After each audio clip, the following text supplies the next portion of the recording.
disebarluaskan ya, live ini ya. Jadi terus disebarluaskan sehingganya ini semua tahu, masyarakat umum. Ini tujuannya kita tahu ya, bahwa nanti kalau ada pagar dirusak, ada pengerusakan. Memang ini mencari-cari, tapi tidak apa-apa, ini bukti ya. Jadi Pak, ini siapa yang nyuruh ini Pak? Ya, ini tidak ada ya, tidak ada yang menunjukkan siapa ini yang nyuruh, tidak ada yang komentar ini.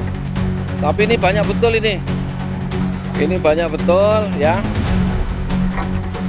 Jadi ini bukti, sehingganya kita dihadang oleh begitu banyaknya orang ini, nggak tahu siapa ini, dari pihak mana ya. Wabarakatuh. Atas berkat rahmatullah, perlu saya sampaikan terkait dengan SP2P dari kepolisian, yaitu terkait dengan akte jual beli ini perlu saya sampaikan bahwa ini ditandatangani oleh Bapak Yuli Astono. Jadi Bapak Yuli Astono menangani AJB ini, yang mana AJB ini berada di Gunung Agung. Jadi bukan di sini ini AJB-nya. Jadi ini Pak Yuli Astono sudah kita konfirmasi terkait dengan tanda tangan Bapak Yuli Astono, iya tanda tangannya, tapi dia tidak tahu tempatnya.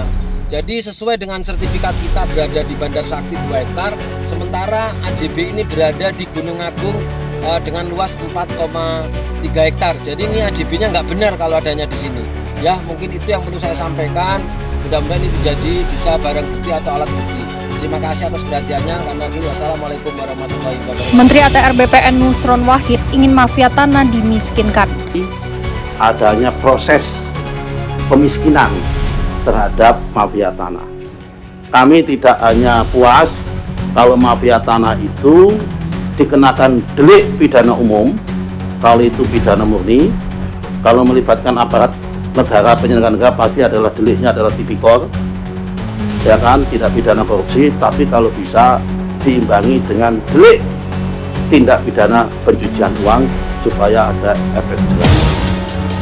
Hal itu diungkapkan Nusron dalam rapat kerja bersama Komisi 2 DPR di Kompleks Parlemen Senayan, Jakarta.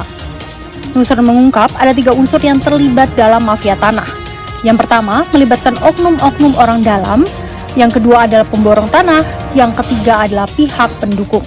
Pihak pendukung yang ia maksud diantaranya adalah oknum kepala desa, oknum pengacara, oknum pejabat pembuat akta tanah, hingga oknum notaris.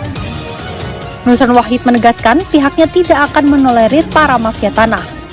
Lebih lanjut, Kementerian ATR BPR juga akan melakukan rapat koordinasi khusus bersama Polri, Kejagung hingga PPATK untuk membahas hal ini.